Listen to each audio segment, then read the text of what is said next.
Inigo Pascual, nangingibabaw pa rin ang inis ngayon sa relasyon ni Piolo Pascual at Casey Concepcion. Of course, sa ngayon nga naman ay sadyang malabo pa rin naman ang relasyon na magkaayos sa pagmamahalan ni Piolo at Casey. Isang tanong, isang sagot, mahal na mahal pa kaya nila ang isa't isa ni Papa P at Christina? Yan ang tanging gustong malaman na mga katanungan, kasagutan sa relasyon ni Piolo at Casey. Kung talagang sila mismo ang magkakatuluyan, bakit hindi na lang nila ilaban ang lahat ng ito? Gayong nasa tamang pagkakataon na rin naman si Piolo at Casey. Maaari kaya na mangyayari ng lahat ng mga pangarap ni Inigo Pascual, no? Sa ngayon ay hirap na hirap pa rin na tanggapin ni Inigo Pascual kung sakaling sila ay magkakahiwalay. At dapat lamang talaga na mapagtanto ni Inigo Pascual ang katotohanan. Kung talagang mahal ni Papa P at Christina ang isa't isa, ay sila talaga mismo ang magkakatuluyan. Dumaan na ang maraming taon sa kanilang relasyon.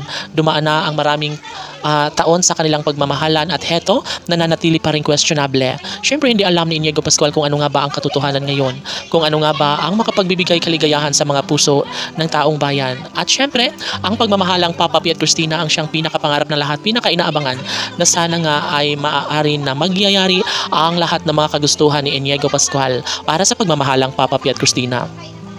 Ngayon ay natural lamang na magkaroon ng kasagutan sa mas lalong madaling panahon dahil nga si Inigo Pascual ay nalulungkot na maging ang kailang mga taga-subaybay. Siyempre, mas iba pa rin umano kapag darating ang isang pagkakataon kung nais ni Piolo at Casey na ibigay ang pag-asa para sa taong bayan, bakit hindi na lang nila papatunayan sa mas lalong madaling panahon?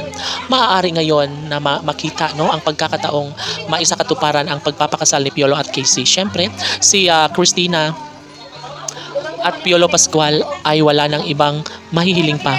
Siyempre, hindi naman posible ang lahat.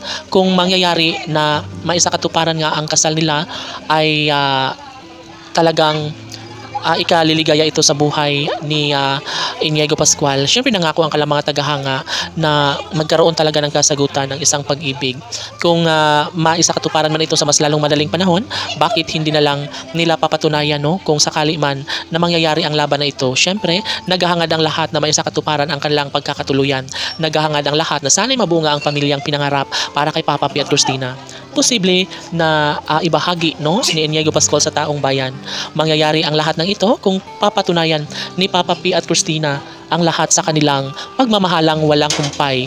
Sisiguraduhin ni Piolo Pascual na mangyayari nga ang kanilang pagpapakasal dahil kaligayahan ito sa mga puso ni Papa P at Christina, kaligayahan ito sa mga puso ng taong bayan. Kung magwawagi nga si Inigo Pascual sa laban na ito, ay tsak na wala na siyang ibang mahihiling pa para sa relasyon ni Piolo Pascual at Casey Concepcion. Casey PG Fanatics laban!